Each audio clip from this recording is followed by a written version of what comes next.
ओम नमो भगवते वासुदेवाय। ओम नमो भगवते वासुदेवाय। ओम नमो भगवते वासुदेवाय।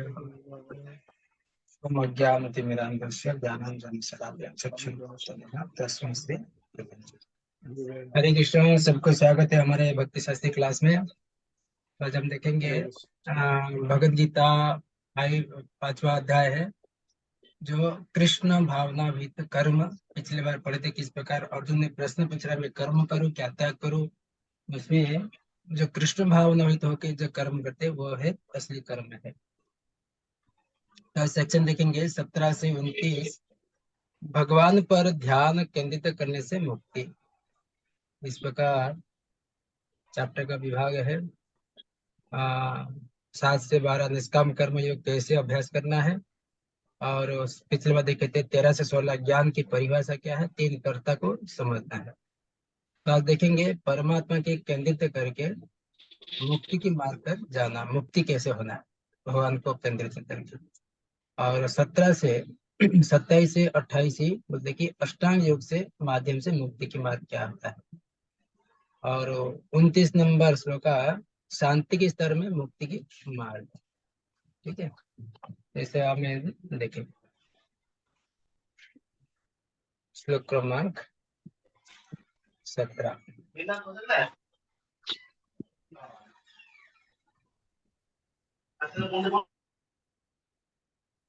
तद्बोध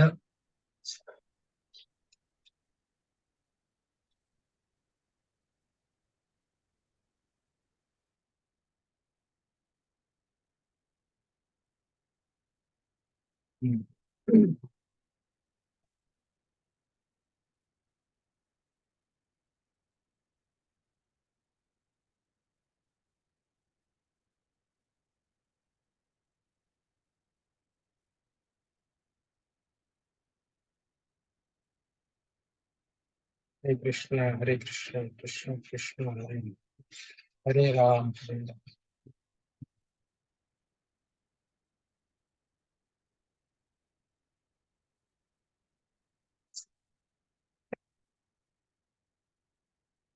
तद्बुद्धयास्तदात्मानस्तन् नास्तहस्तत्परायणः गच्छन्ति अपुनर्वृत्तिं ज्ञान निरुद्ध कल्मषः। तो यहाँ पे भगवान कृष्ण कह रहे कि अर्जुन, जब मनुष्य कुबुद्धि, मन, श्रद्धा तथा सरल सब कुछ भगवान में स्थिर हो जाते हैं, तभी वो पूर्ण ज्ञान द्वारा समस्त कर्म से शुद्ध होता है और मुक्ति के पथ पर अग्रसर होता है। तो भगवान कृष्ण यहाँ पे सुंदर भाव से अर्जुन को समझा रहे कि किस प्रकार व्यक्ति को किस तरह ध्यान को कैसे केंद्रित करना है। तो इसमें मनुष्य बुद्धि को मन, बुद्धि, श्रद्धा और सरल, ये 4 चीज। तो पहले क्या होता है, श्रद्धा होनी चाहिए मन में, मन को कंट्रोल करना चाहिए। और बुद्धि सही दिशा में लगाना चाहिए शरणागत होकर। विद्धि प्रणिपात शरणागत वत्सल भगवान कृष्ण सबकी, ये 4 चीज जो व्यक्ति का होता है, तब वो समस्त कलमों से पूर्णतः स्वभाव से शुद्ध हो जाता है। तभी जाकर व्यक्ति मुक्ति की तरफ अग्रसर होता है। तो गोपाल लिखते हैं यहाँ पे, परम दिव्य सत्य भगवान कृष्ण ही है। सारी गीता इसी घटना पर केंद्रित है कि कृष्ण भगवान है, यही समस्त वेदों की अभिमत है।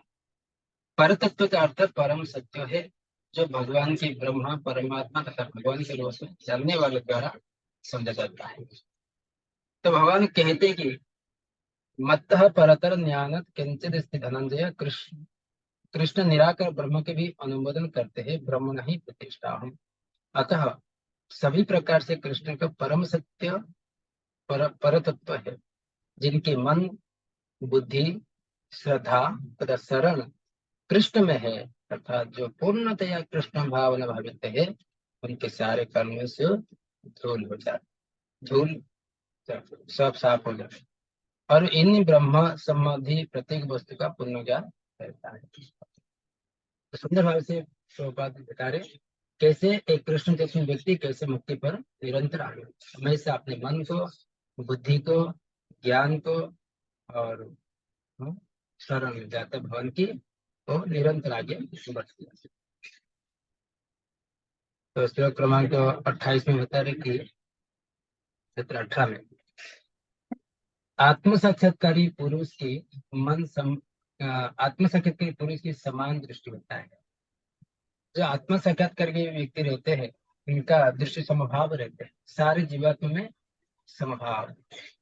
ये नहीं कि मनुष्य है, पशु है, ये जानवर है, पुरुष है, स्त्री है, समभाव से जो देखता है तो वो है देखिए आत्म साक्षात्कारी पुरुष। तो कौन सा श्लोक है ये? बहुत महत्वपूर्ण श्लोक है, पढ़िए। हरे कृष्णा। पढ़िए। विद्या विनय संपन्ने ब्राह्मणे गविहस्तिनि सुनिचैव सपाके च पंडिता समदर्शिनि। विनय साधु पुरुष अपने वास्तविक ज्ञान के कारण एक विद्वान तथा विनीत ब्राह्मण गाय, हाथी, कुत्ता तथा चंडाल को समान दृष्टि समभाव से देखता है। हरे कृष्ण, धन्यवाद। तो इसमें जो आत्म साक्षात्कारी जो पुरुष रहते हैं, जो व्यक्ति रहते हैं, जो जीवात्मा है, सबको समदृष्टि भाव से देखते हैं। ये होता है कि आध्यात्मिक दृष्टिकोण। आध्यात्मिक दृष्टिकोण में होता है कि ब्राह्मण तथा गाय सत्वगुणी है, हाथी रजोगुणी और कुत्ता चंडाल तमोगुणी है। ये तीन चीजें है। इसमें चीज बताया कि एक ब्राह्मण और गाय ये सत्वगुणी जीव है, और हाथी रजोगुणी है और कुत्ता और चंडाल तमोगुणी है। परंतु जो गुण से परे इन ब्रह्म विभिन्नता इसकी और ध्यान नहीं देते हैं, वरन वे उन्हें आत्मा के रूप में समभाव में देखते हैं और परमात्मा के रूप में भगवान के सभी उपस्थिति देखते हैं। जैसे महान विद्वान रहते हैं, कोई सत्वगुण रजोगुण तमोगुण व्यक्ति होने दो, जीवात्मा है, केवल जीवात्मा के स्तर में देखता है और सब में भगवान को नजर आता है, वो होता है कि सबसे पंडिता व्यक्ति है। प्रभुपाद कहते हैं यहाँ पे समभाव, इक्वल विजन। सबको, कुत्ते, बिल्ली, पशु, जानवर, पेड़ पौधे, सबके हृदय में परमात्मा रहते हैं। जो पंडिता लोग जो रहते हैं, जो ज्ञानी लोग रहते हैं, जो आत्म साक्षात्कारी जो रहते हैं, परम शुद्ध वैष्णव रहते हैं, सबको समभाव से देखते हैं। तो प्रभुपाद यहाँ पे क्या कहते हैं, विद्या विनय संपन्न में कृष्ण भावना भक्त व्यक्ति यानी जाति में भेद नहीं मानता है। जो कृष्ण भावना पूर्णतः से भक्ति करता है, भगवान से कर्म करता है, तो दूसरे जीवों को भेदभाव नहीं देखता है। सामाजिक दृष्टि से ब्राह्मण तो चंडाल भिन्न हो सकते हैं, अथवा योनि के अनुसार कुत्ता, गाय, हाथी भिन्न हो सकते हैं, किंतु विद्वान योगी की दृष्टि में शरीरगत भेद अर्थहीन होते हैं।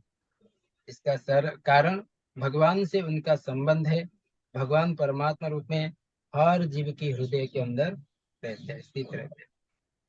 जहां तक विभिन्न जातियों में विभिन्न दुनिया में शरीर का संबंध है, भगवान सब पर समान रूप में दयालु है, क्योंकि प्रत्येक जीव अपना मित्र मानते हैं।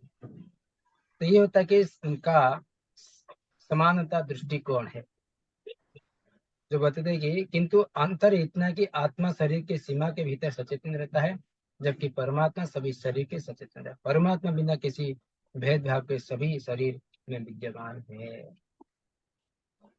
ये हो गया आत्म साक्षात्कार व्यक्ति का। जो परम शुद्ध भक्त कृष्ण भावना में तो व्यक्ति सबको समभाव कैसे दृष्टि होना चाहिए। तो अगले श्लोक आता है कि ब्रह्मन स्तर में क्या होता है। ब्रह्मन स्तर में क्या होता है, पढ़िए। नागेश्वर बलदेव प्रभु पढ़िए।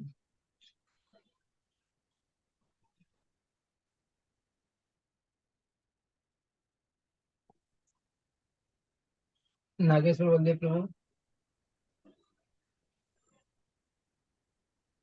मैं पढ़िए। पढ़ूं? पढ़िए। ये त्यजेता सर्गो येषां साम्ये स्थितं मनः निर्दोषं हि समं ब्रह्म तस्माद् ब्रह्मणि ते स्थितः। जिनके मन एकत्व तथा समता में स्थित है, उन्होंने जन्म तथा मृत्यु के बंधनों को पहले ही जीत लिया है।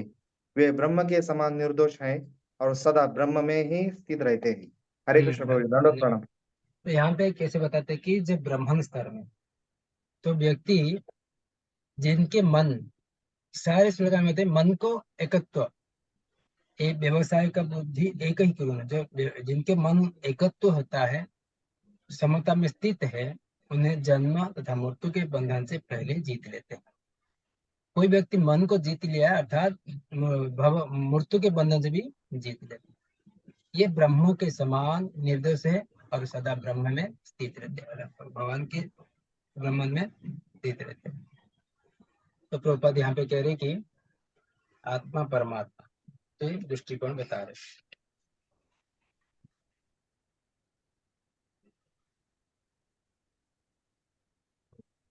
तो प्रभुपाद कहते कि जैसे कि ऊपर कहा कि मानसिक समता आत्म साक्षात्कार का लक्षण है। जिन्हें ऐसे अवस्था प्राप्त कर लिए कि भौतिक बंधन पर, विशेषतः जन्म तथा मृत्यु पर विजय प्राप्त किए, वही मानना चाहिए। जब तक मनुष्य शरीर को आत्मस्वरूप मानता है, आत्मस्वरूप को मानता है,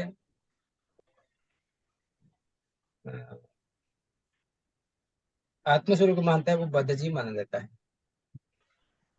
शरीर को ये आत्मस्वरूप मानता है, उसको बोलते कि वो बद्धजीव है। किंतु जिन्होंने वो आत्म साक्षात्कार के द्वारा सम्मत चित्ता के अवस्था में प्राप्त कर लेता है, तो बद्ध जीवन से मुक्ति हो जाता है। दूसरे शब्द में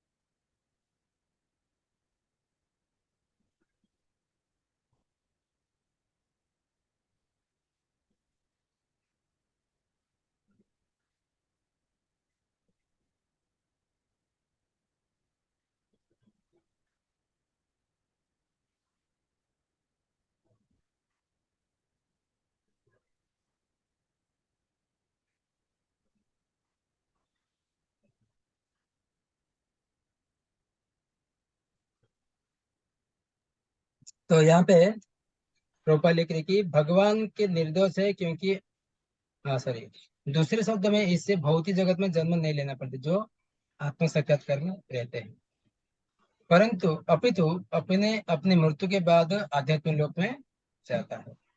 जो आत्म साक्षात्कार रहते हैं, भौतिक संसार रहते हैं, जो भगवान को अपने मन को जीत लेता है, एकत्व कर लेता है और को सबको समभाव में दृष्टि रखता है, जन्म मृत्यु छुटकारा होने के बाद भगवान के धाम में जाता है वो भक्त, और वो जो योग्य संसार। भगवान के निर्देश है कि क्योंकि आसक्ति तथा घृणा से रहित, इसी प्रकार जीव आसक्ति अर्थात घृणा से रहित होता है, तो भी निर्दोष बन जाता है और वैकुंठ जाने के लिए अधिकारी हो जाता है। तो इस श्लोक में कौन से व्यक्ति भगवान के धाम में जाने के लिए योग्य व्यक्ति है, उसके ऊपर भगवान कृष्ण कह रहे हैं।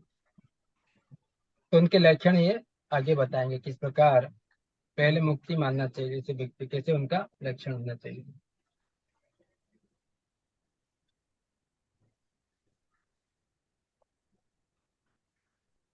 तो 20 नंबर श्लोक में 20 और 21, वो जो आत्म साक्षात्कारी जो पुरुष रहते हैं, भगवान के शुद्ध भक्त रहते हैं, उनका लक्षण किस प्रकार होता है।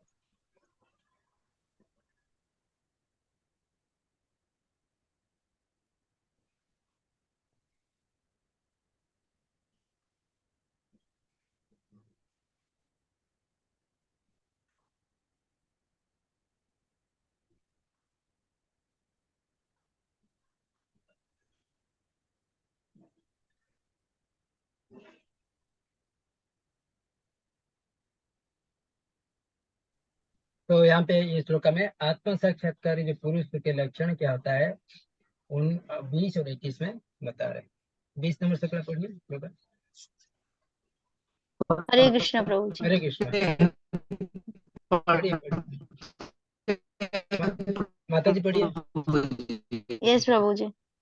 न प्रहिष्येत् प्रियं प्राप्य, नो द्विजेत् प्राप्य च प्रियं, स्थिरबुद्धिर्सम्मो।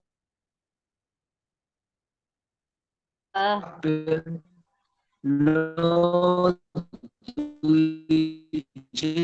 पढ़ूं प्रभु जी? माता जी आप पढ़िए, आप पढ़िए। जी, जो न तो प्रिय वस्तु को पाकर हर्षित होता है और न अप्रिय को पाकर विचलित होता है, जो स्थिर बुद्धि है, जो मोह रहित है और भगव विद्या को जानने वाला है, वह पहले से ही ब्रह्म में स्थित रहता है। हरे कृष्ण प्रभु जी। जो आत्म साक्षात्कार जो भगवान के शुद्ध भक्त रहते हैं, कोई भी वस्तु प्रिय पाकर उसमें हर्षित नहीं होता। हमको आज मिल गया ये चीज, बहुत हर्षित आनंद हो जाते हैं, लेकिन उसमें आनंद नहीं होते। और अप्रिय चीज मिल जाकर उसमें विचलित नहीं होता है। हाँ, तो व्यक्ति आत्म साक्षात्कार रहते हैं, ब्रह्म स्तर में रहते हैं। कोई प्रिय वस्तु मिल गया हमको, कोई दे देंगे प्रिय वस्तु, हमारे जो प्रिय वस्तु थे हमसे आनंद हो जाते हैं। हमको जो प्रिय नहीं था, कोई आके हमको गिफ्ट देता है, उसमें दुखी हो जाते हैं। परंतु जो व्यक्ति, जो आत्म साक्षात्कार व्यक्ति ना प्रिय वस्तु पाकर हर्षित होता है, ना अप्रिय चीज पाकर विचलित होता है। जो स्थिर बुद्धि रहता है, अपने मन को, बुद्धि को स्थिर रखता है, इंद्रिय को स्थिर रखता है और मोह रहित है, उसमें कोई मोह नहीं है और हमेशा भगवत विद्या को जानने वाला रहता है। असली वास्तव की शिक्षा ज्ञान क्या है, भगवान के साथ संबंध रखना है, उसको ही जानता है, पहले ही ब्रह्म में स्थित हो जाता है। तो प्रभुपाद कहते हैं कि इसमें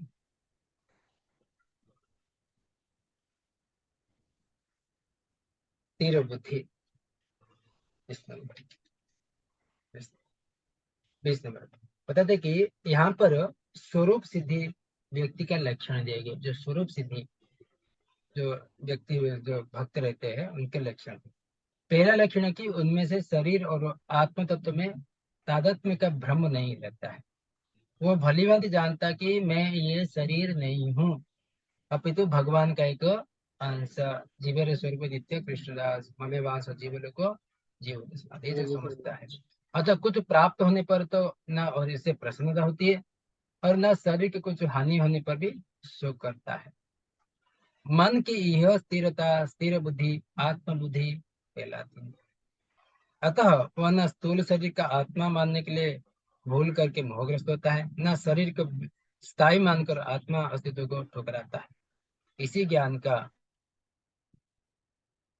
ज्ञान का कारण परम सत्य था ब्रह्म परमात्मा भगवान के ज्ञान को भलीभांति जान ले, तो इसे ब्रह्म साक्षात्कार का आत्म साक्षात्कार कहते हैं। उसको बोलते कि स्थिर बुद्धि कृष्ण भावना मृत्यु कहलाती है। इसको ये व्यक्ति को स्थिर व्यक्ति किया जाता है। तो 21 नंबर भी उसका और लक्षण बता रहे कि 21 नंबर श्लोका में पढ़िए, उसको पढ़िए तो साथ ही होगी। हरे कृष्णा प्रभु जी, दंडवत प्रणाम।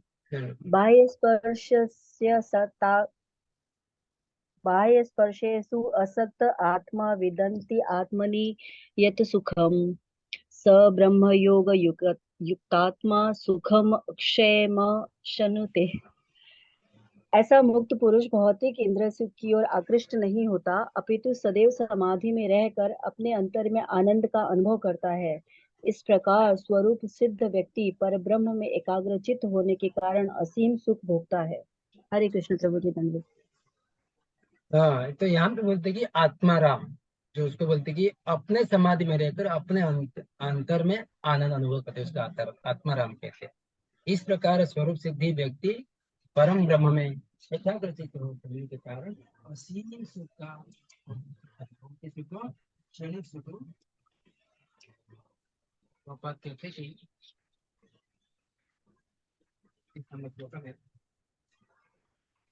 कृष्ण भावना मुक्त महान भक्त फिर यमुनाचार्य ने कहा कि यमुनाचार्य कहते हैं, जब मैं कृष्ण में दिव्य प्रेम भक्ति में लगाकर उनसे नित्य नवीन आनंद का अनुभव करने लगता हूँ, तब से जब मैं काम सुख के बारे में सोचता हूँ तो इस विचार में थूकता हूँ और मेरे ओठ अरुचि में सिमट जाते हैं। ये होते कि स्थिर योगी, ब्रह्म योगी अथवा कृष्ण भावना व्यक्ति भगवान के प्रेम भक्ति में इतना अधिक लीन रहता है कि इंद्रिय सुख में उनकी तनिक भी रुचि नहीं रह जाती। भौतिकता की दृष्टि में काम सुख भी सर्वोपरि आनंद है। भौतिकता सारा संसार उसी के वशीभूत में कार्य करते हैं और भौतिकवादी लोग तो इसे प्रोत्साहन के बिना कोई कार्य नहीं कर सकते। किंतु कृष्ण भावना व्यक्ति में लीन व्यक्ति काम सुख के बिना उत्साह पूर्वक अपना कार्य करता रहता है। उसके बिना, काम सुख के बिना अपने भगवान की सेवा में तल्लीन रहता है। यही आत्म साक्षात्कार की कसौटी है। आत्म साक्षात्कार तथा काम सुख कभी साथ साथ नहीं चलते। जो आत्म साक्षात्कार रहते व्यक्ति और काम की सुख, ये दोनों एक साथ में कभी चलते नहीं। कृष्ण भावना व्यक्ति जीवन मुक्त होने के कारण किसी प्रकार इंद्रिय सुख द्वारा आकर्षित नहीं होते हैं। हमेशा भगवान की भक्ति में, भगवान की सेवा में मन में लगाते हैं। तो इसमें 8 पॉइंट है कि 2 श्लोका में जो आत्म साक्षात्कार विज्ञान हम दोनों श्लोका में पढ़े। तो एक हो गया, आप लिखना तो लिख सकते हैं। तो पहला 20 नंबर श्लोका में उसका पॉइंट आया कि प्रिय वस्तु को पाकर हर्षित नहीं होता है। नहीं तो मैं आपको फोटो खींच के भेज देता हूँ उसको, ठीक है? आप फोटो खींच के भेज दीजिए। हाँ, तो अभी देखेंगे लिंक आता है। जब ब्रह्म में सुखों से विरक्ति और भीतर और ध्यान केंद्रित करने के लिए एक समझ की आवश्यकता होती है कि भौतिक भोग निराधार मूर्खता। तो 22 नंबर एक 20-21 जो बता रहे कि आत्म साक्षात्कार पुरुष के लिए, और 22 नंबर क्या होता है, इंद्रिय सुख अंततः दुख पूर्णता है। 22 नंबर होता है जो इंद्रिय सुख में रहते हैं उसको कभी दुख ही मिलता है संसार। पढ़िए श्लोक नंबर। हरे कृष्ण प्रभु जी। ये ही संस्पर्शजा भोगो दुख योनय एव ते आद्यांतवंत कौन्तेय न तेषु रमते बुधा। बुद्धिमान मनुष्य दुख के कारणों में भाग नहीं लेता है जो कि भौतिक इंद्रियों के संसर्ग से उत्पन्न होते हैं। हे कुंती पुत्र, ऐसे भोगों का आदि तथा अंत होता है, अतः चतुर व्यक्ति उनमें आनंद नहीं लेता है। हरे कृष्ण प्रभु जी। हरे कृष्ण। तो यहाँ पे प्रभुपाद लिख रहे कि भगवान ऋषिदेव की शिक्षा बता रहे हैं। भौतिक सुख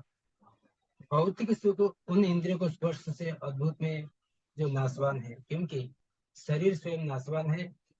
मुक्तात्मा किसी नाशवान से दोस्त में रुचि नहीं रखता। दिव्य आनंद से सुख में भलीभांति अवगत वो भला मिथ्या सुख के लिए क्यों सहमत होता। तो पद्म पुराण में कहा गया कि रमते योगिनम अनंत सत्यानंदे चिदात्मने इति राम पदे नासो परम ब्रह्म विद्यते। तो योगी जन परम सत्य को रमण करते, अनंत दिव्य प्राप्त करते, इसलिए परम सत्य को राम कहते हैं।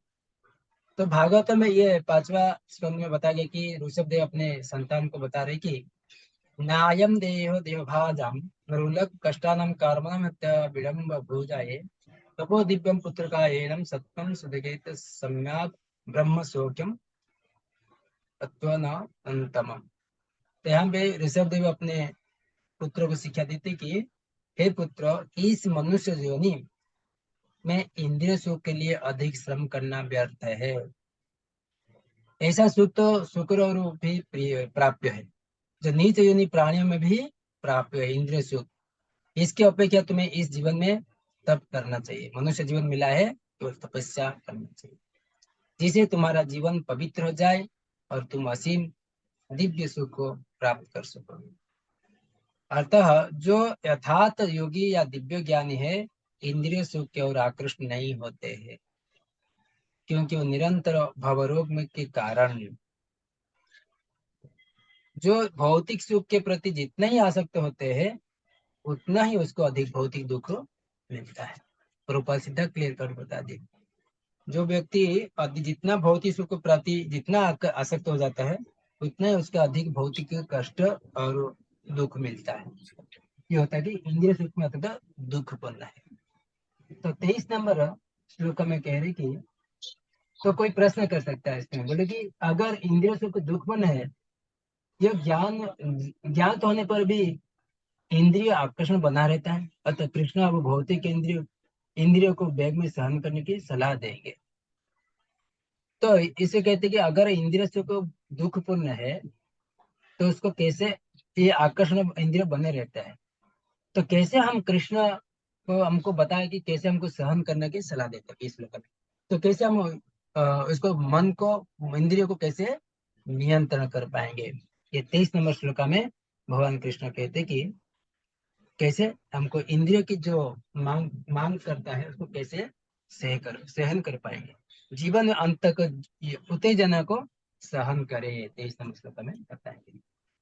फिर मनुष्य जीवन को भोग करने के लिए नहीं, केवल तपस्या करने के लिए है।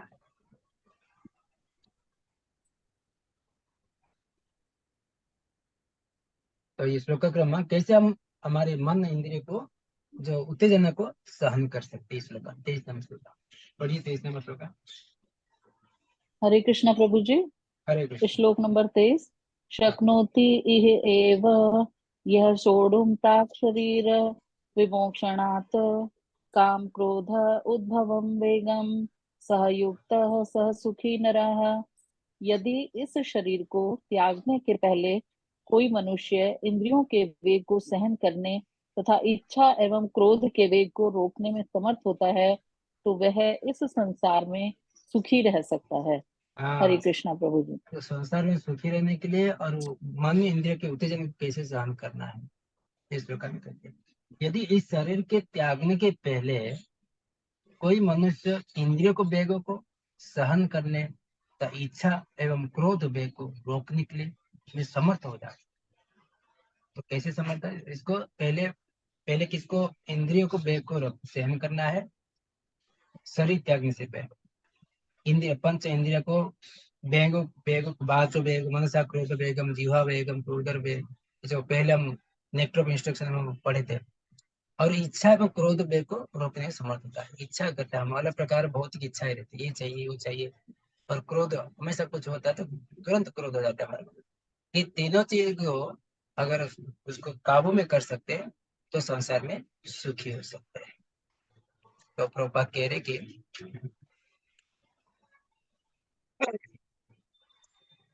यदि कोई आत्मा साक्षात्कार की के पथ पर अग्रसर होना चाहता है तो उसे भौतिक इंद्रियों को वेग को रोकने के लिए प्रयत्न करने चाहिए। जैसे कि हम नेक्स्ट ऑफ इंस्ट्रक्शन में रूप गोस्वामी कहते हैं कि वाणी वेग, क्रोध वेग, मनोवेग, उदर वेग, उपस्थ वेग, जीवा वेग। जो व्यक्ति इन इंद्रियों विभिन्न इंद्रियों को वेग को मन तथा बस में कर लेता है तो उसको गोस्वामी क्या होता है। ऐसे गोस्वामी नितांत संयमित जीवन बिताते हैं और इंद्रियों को वेग को तिरस्कार करते हैं। भौतिक इच्छा में पूर्ण न होकर क्रोध उत्पन्न होता है। काम ऐसा क्रोध ऐसा, अगर कोई भौतिक इच्छाएं पूर्ण नहीं होता है उसमें क्रोध उत्पन्न हो जाता है। क्रोध होने के बाद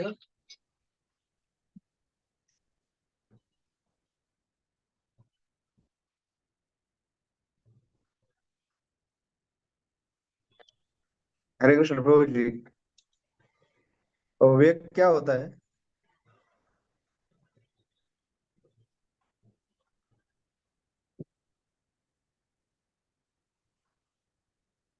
हरे कृष्णा। प्रभु जी लगता है डिस्कनेक्ट हो गए, नहीं है म्यूट हो गए हैं प्रभु जी।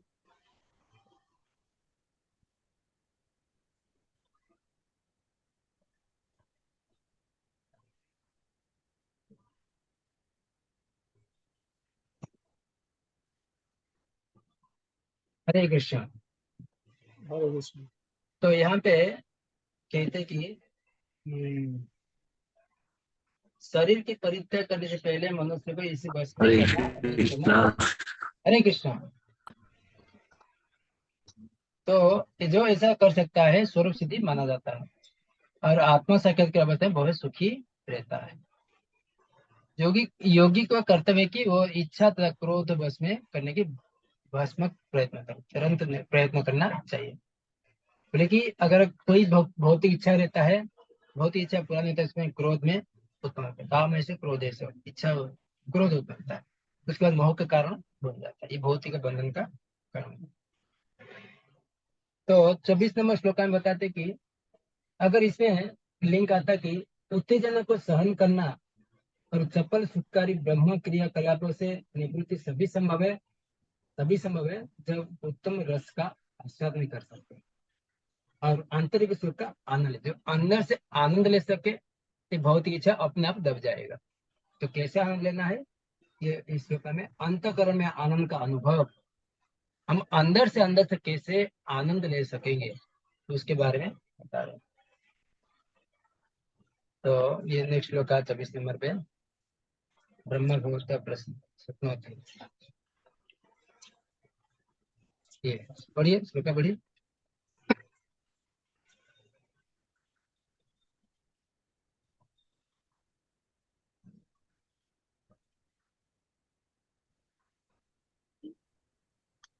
हरे कृष्ण प्रभु जी। हाँ, यह अंतः सुख, अंतः आराम, अंतर्मुखी तथा अंतः ज्योति एव यह सहयोगी ब्रह्म निर्वाणम ब्रह्मभूत अधिगच्छति। जो अंतःकरण में सुख का अनुभव करता है, जो कर्मठ है और जो अंतःकरण में ही रमण करता है तथा जिसका लक्ष्य अंतर्मुखी होता है, वह सचमुच पूर्ण योगी होता है। वह पर ब्रह्म में मुक्ति पाता है और अंततो गत्वा ब्रह्म को प्राप्त होता है। तो ये अंतःकरण अंदर से कैसे आनंद का अनुभव कर पाएंगे ब्रह्मभूत अवस्था में, जिसका जिसका सुख अंतःकरण में है, जो अंतःकरण में रमण करता है और जिसका लक्ष्य अंतर्मुखी होता है, वो पूर्ण योगी है, वो आत्म साक्षात्कारी मुक्त है और वो अंतर्गत ब्रह्म में प्राप्त होता है। यह ब्रह्म निर्वाण है।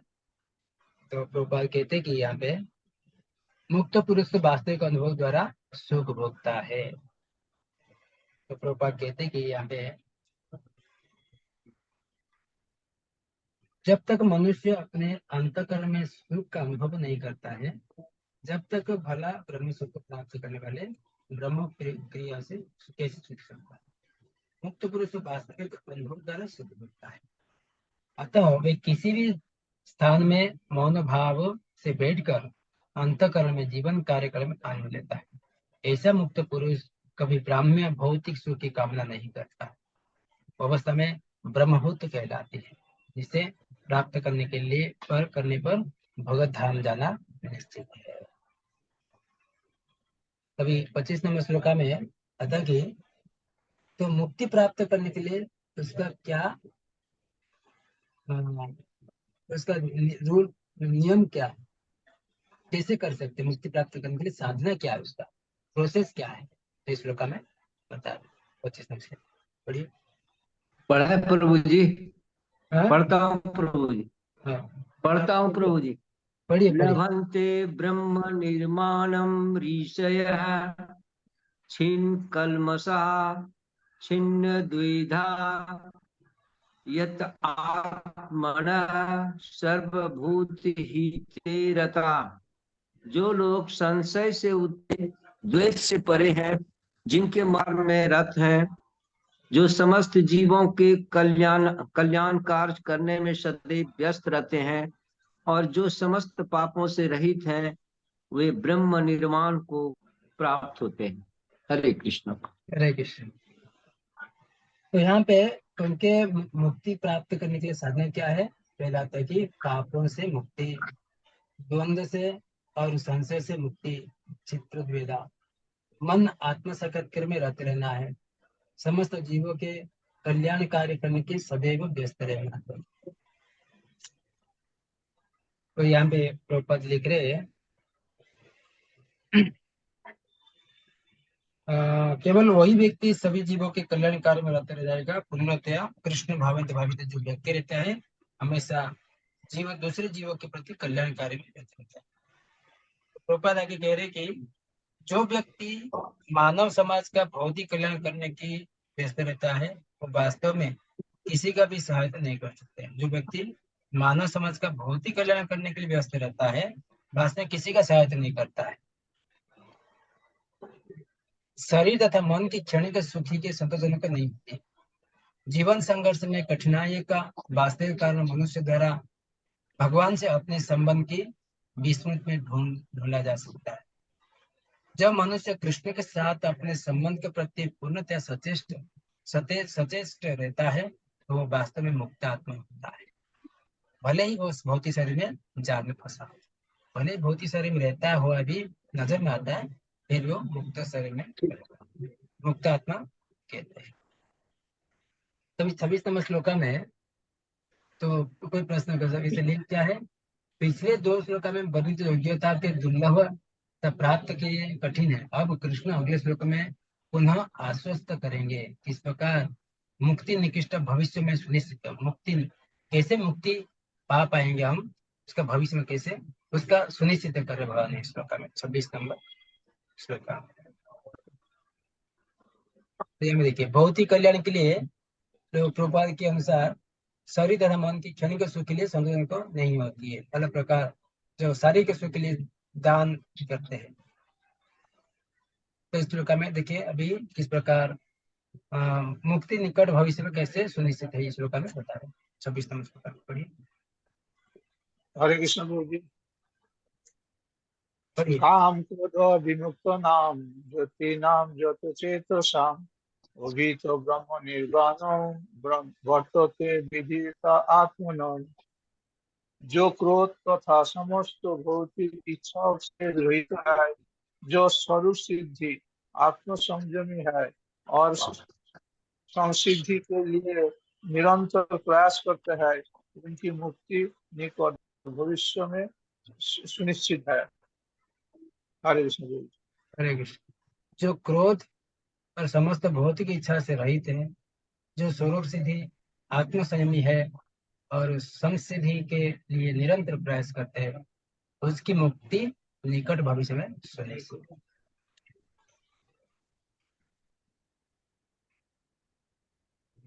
प्रभुपाद कहते हैं कि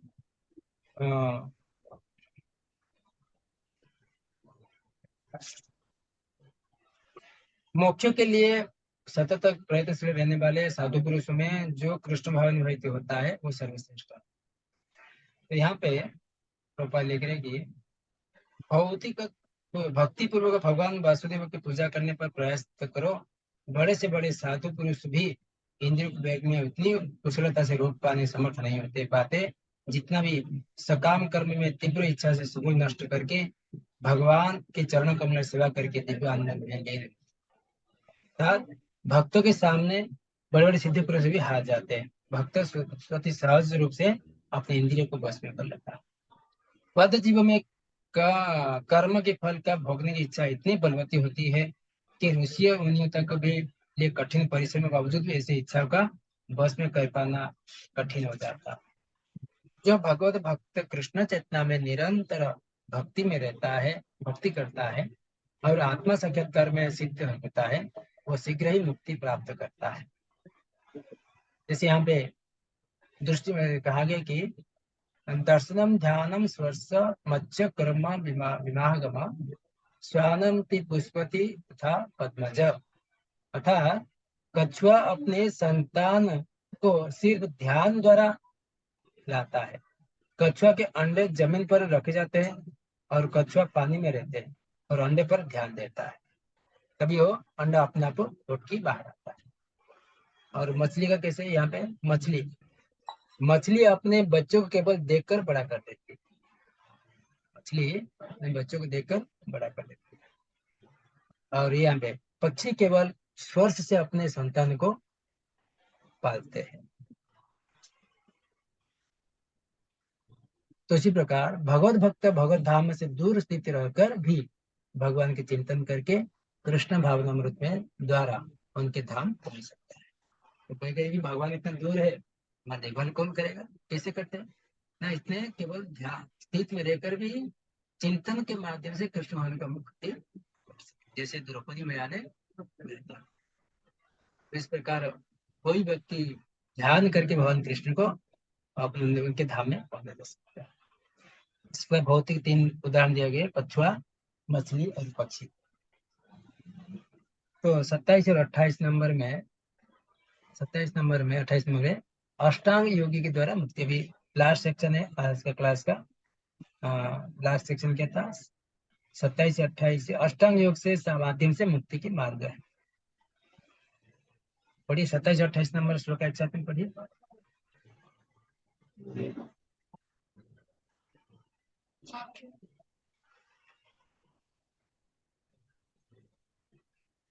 हरे कृष्ण पढ़िए तो कोई हरे कृष्ण। पढ़िए। स्पर्शान् कृत्वा बहिवाहन् चक्षु च एव अन्तरे भ्रूयो प्राण अपाननो सौमो कृत्वा नास अभ्यन्तर चारिणो इन्द्रियमनबुद्धिमुनि मोक्ष परायणा विगत इच्छा भय क्रोध च तदा मुक्त एव स।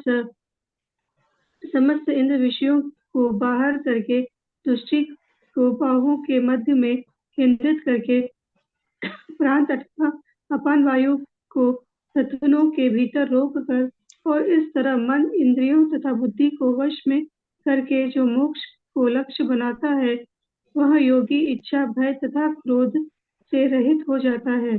जो निरंतर इस अवस्था में रहता है वह अवश्य ही मुक्त है। हरे कृष्ण। धन्यवाद माता जी। तो किस प्रकार अष्टांग योगी कैसे अपने मन इंद्रिय को नियंत्रित करते इसके बारे में यहाँ पे भगवान कृष्ण कह रहे हैं। तो अष्टांग योगी तो प्रभुपाद कह रहे कि कृष्ण भावनात्मक में रत होने पर मनुष्य तुरंत ही अपना आध्यात्मिक स्वरूप को जान लेता है, जिनके पश्चात भक्ति के द्वारा परमेश्वर समझता है। जब मनुष्य भक्ति करता है तो दिव्य स्थिति में प्राप्त होता है। तो ये अष्टांग योगी में भगवान कृष्ण यहाँ पे कहे अष्टांग योगी व्यक्ति रहते हैं तो यहाँ पे भक्त रहते हैं। जो भक्त को कोई जरूरत नहीं पड़ता अष्टांग योगी करने के लिए। तो अपने अपने अष्टांगी विधि क्या है? यम नियम आसन प्राणायाम प्रत्याहार धारणा ध्यान समाधि में विभाजित होते हैं। छठे अध्याय में योग के विषय में विस्मृति व्याख्या की गई है। पांचवें अध्याय में अंततः इसका प्रारंभिक विवेचन दिया गया है। योग के में प्रत्याहार विधि में शब्द स्पर्श रूप स्वाद गंध निराकरण करना होता है और तब दृष्टि में दोनों बाहों के बीच लेकर अर्ध खुली पलों से नासाग्र तक की ओर केंद्रित करना पड़ता है। पहला विधि रहता है अष्टांग योगी करने के लिए। तो यहाँ पे प्रभुपाद लिख रहे कि इस योग विधि में मनुष्य समस्त प्रकार के भय तथा क्रोध से रहित हो जाता है और परमात्मा की उपस्थिति के अनुभव करता है। दूसरे शब्द में कृष्ण भावनामृत योग के सिद्धांत के संपन्न करने में संदर्भ विधि है। तो ऐसे मन का इंद्रियों का सुलभ विधि क्या है? तो हम बताते कि किंतु कृष्ण भावना व्यक्ति सदैव भक्ति में लीन रहता है, जिसके लिए इंद्रिय अत्यंत प्रवृत्त होने के भय नहीं रहता है। अष्टांग योग की अपेक्षा इंद्रियों में भस्म करने के लिए अधिक उत्तम विधि है। तो अष्टांग योग की अपेक्षा भगवान की भक्ति में लीन होने का व्यक्ति जो भगवत भक्त अपने इंद्रिय को सहज से काबू में कर सकता है।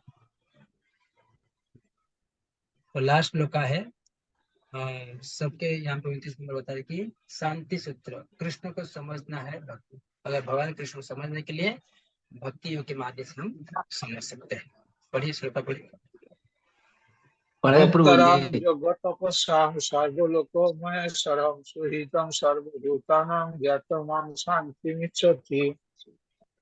मुझे समस्त जगत तथा तपस्याओं का परम भोक्ता, समस्त लोगों का तथा देवताओं का परमेश्वर एवं समस्त जीवों का उपकारी एवं ये तपस्या जानकर मेरे भावनामृत से पूर्ण पुरुष भौतिक दुख से शांति लाभ करता है। हरे कृष्ण बोलो। हरे कृष्ण। तो यहाँ पे लास्ट में अंत में भगवान कृष्ण कह रहे कि शांति का सूत्र क्या है और कृष्ण कैसे समझेंगे। मुझे समस्त यज्ञ और तपस्या को परम भोक्ता, समस्त लोक का देवताओं का परमेश्वर एवं समस्त जीवों का उपकारी हितैषी जानकर मेरे भावनामृत से पूर्ण पुरुष भौतिक दुख से शांति लाभ कर सकता है। तो प्रभुपाद क्या कह रहे हैं? भोक्तारम यज्ञ तपसा। इस श्लोक में भोक्तारम यज्ञ तपसा, सभी यज्ञों का भोक्ता कौन है? भगवान कृष्ण है। सर्वलोक महेश्वरम, सारे लोक के महेश्वर कौन है? भगवान कृष्ण। सारे देवताओं के, सारे दिक्पाल की एवं एक ही ईश्वर, एकल ईश्वर कृष्ण और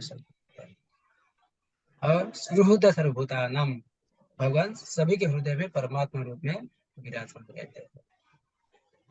तो यहाँ पे प्रभुपाद लिखते हैं कि कर्मयोग पूर्ण ज्ञान में क्रिया क्या है। तो प्रभुपाद लास्ट में कह रहे कि माया के वशीभूत सारे बद्धजीव इस संसार में शांति प्राप्त करने के लिए इच्छुक रहते हैं, किंतु भगवत गीता के इस अंश में वर्णित शांति के सूत्र को वे नहीं जानते। शांति का सबसे बड़ा सूत्र है कि भगवान कृष्ण समस्त मानव कर्म से भोगता है। मनुष्य को चाहिए कि वस्तु भगवान के दिव्य सेवा में अर्पित कर दे, क्योंकि वो समस्त लोक में वो इनमें से रहने वाले देवताओं के स्वामी हैं। तो माया के वशीभूत होकर सारे जीव स्वतंत्र सर्वत्र अपना प्रभुत्व जताना चाहते हैं, लेकिन वास्तविक तो यह कि सर्वत्र भगवान के माया का प्रभुत्व है। भगवान प्रकृति के स्वामी है, प्रकृति की माया के स्वामी है, और बद्ध जीव प्रकृति के कठोर अनुशासन में अंतर्गत है। जब तक कोई इन तथ्यों को समझ नहीं लेता है, तब तक संसार में देश या समष्टि रूप में शांति प्राप्त नहीं करना संभव नहीं है। तो देखिए, दैवी ऐसा गुणमयी मम माया दिव्या मामेव प्रपद्यन्ते माया। मेरे माया इतना शक्तिशाली, उसको पार करना बहुत संभव नहीं है, कठिन है। अगर कोई व्यक्ति मेरे चरणों में शामिल ले लिया, उसके साथ भगवान कृष्ण देव परमेश्वर है तथा देवताओं के सहित सारे दिन उनके आश्रित है। तो ये 5वां अध्याय में भगवान कृष्ण कहते थे, प्रभुपाद बता रहे कि समझा रहे कि ये 5वां अध्याय कृष्ण भावना वृत्ति की, जिसे सामान्यतः कर्मयुग कहते हैं। सामान्यतः क्या कहते हैं? उसको कर्मयुग कहते हैं। व्यवहारिक व्याख्या है। यहाँ पर इस प्रश्न का उत्तर दिया गया कि कर्मयुग से मुक्ति किस तरह प्राप्त होती है। कृष्ण भावनामृत में कार्य करने का अर्थ है कि भगवान के रूप में भगवान के पूर्ण ज्ञान के साथ कर्म करना। ऐसा कर्म दिव्य ज्ञान से भिन्न नहीं होता है।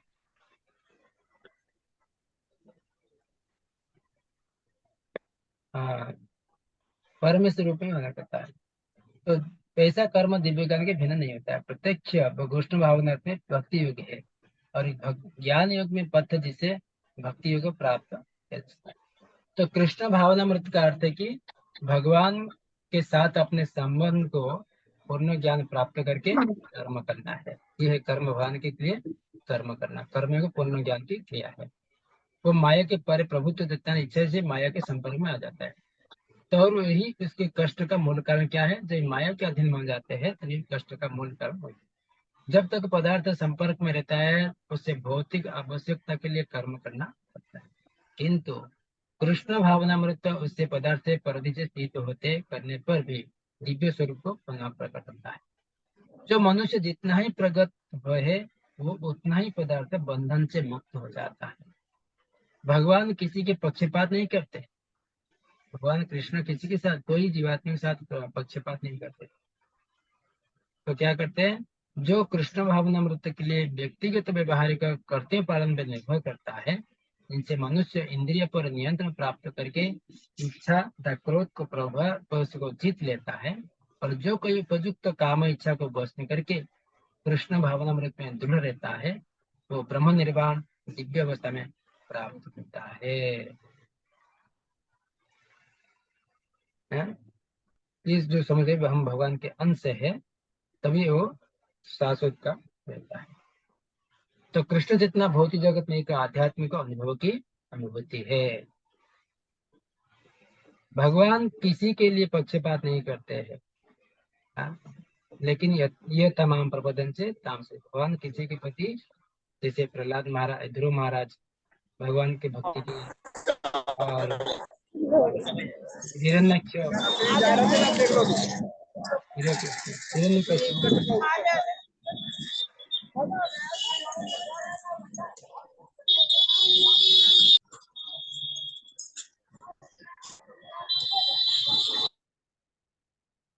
हरे कृष्ण। तो यहाँ पे किस प्रकार भगवान कभी किसके साथ पक्षपात नहीं करते, सबको समभाव से।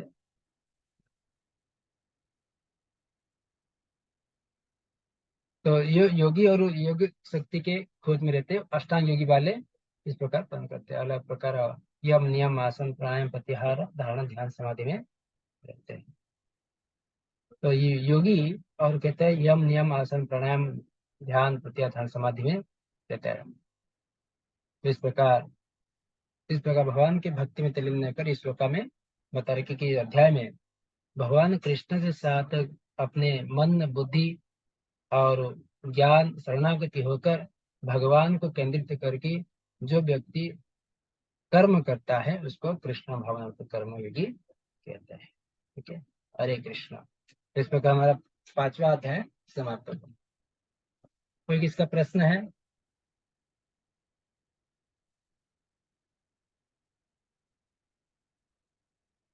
हरे कृष्ण प्रभु जी, धन्यवाद पुनः। धन्यवाद। प्रभु जी, अंतर्मुखी वो शब्द का अर्थ क्या है? वो अंतर्मुखी किधर लिखा है? भगवान का साइड ना? किधर लिखा है? ऊर्ध्वमुखी ऊपर है, अंतर्मुखी अंदर से। कौन सा श्लोक है आपको मतलब?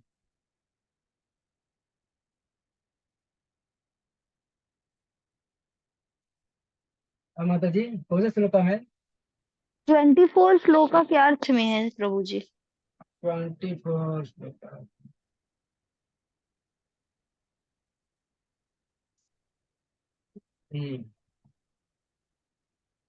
अंतःकरण में अंतर सुख, जो अंदर से अंतःकरण था, अंदर से सुख अनुभव करता है, अंतःकरण होते।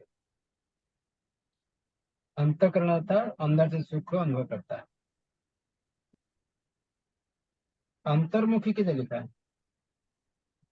इसके मीनिंग में लिखा है प्रभु जी, ये बीच में जो अंतःकरण में सुख का अनुभव करता है, जो हाँ, कर्मठ है और अंतर्मुखी, अंतःकरण में हाँ ही बस। रमण करता है। अंत आराम, अंत आराम अर्थात जो अंदर से अपने आत्माराम कहते हैं, अपने अंदर से जो आनंद रमन करने वाला जो व्यक्ति उसको अंतर्मुखी। मतलब तो वो अपने, भगवान मुखी ना? हाँ, भगवान को, परमात्मा स्वरूप को जो दर्शन करता है। अच्छा,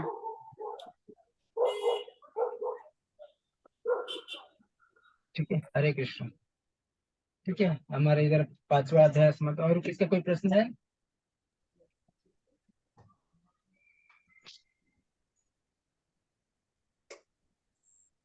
तो अगले क्लास हमारा गुरुवार को होगा कि नहीं, तो बुधवार को कर सकते हैं हम शाम को। प्रभु जी ठीक है, हरे हरे कृष्ण। कृष्ण प्रभु जी। प्रभु जी, हरे कृष्णा प्रभु जी। बुधवार को तो करवा चौथ है प्रभु जी। क्या हुआ? करवा बुधवार को चौथ तो है। करवा चौथ है वो तो शाम को हमारा क्लास रहता है ना। प्रभु जी। नहीं, शाम उस को दिन नहीं पूजा पढ़ होती है ना पाएंगे प्रभु जी? प्रभु जी, पूजा होती है। शाम को होती है प्रभु जी पूजा। फिर निर्जल व्रत होता है। निर्जल होता है बताओ। ठीक है, नहीं तो शनिवार को ले लीजिए, नहीं तो प्रभु जी हाँ? शुक्रवार को, नहीं तो प्रभु जी फ्राइडे को मेरा क्लास रहता है एरिया में।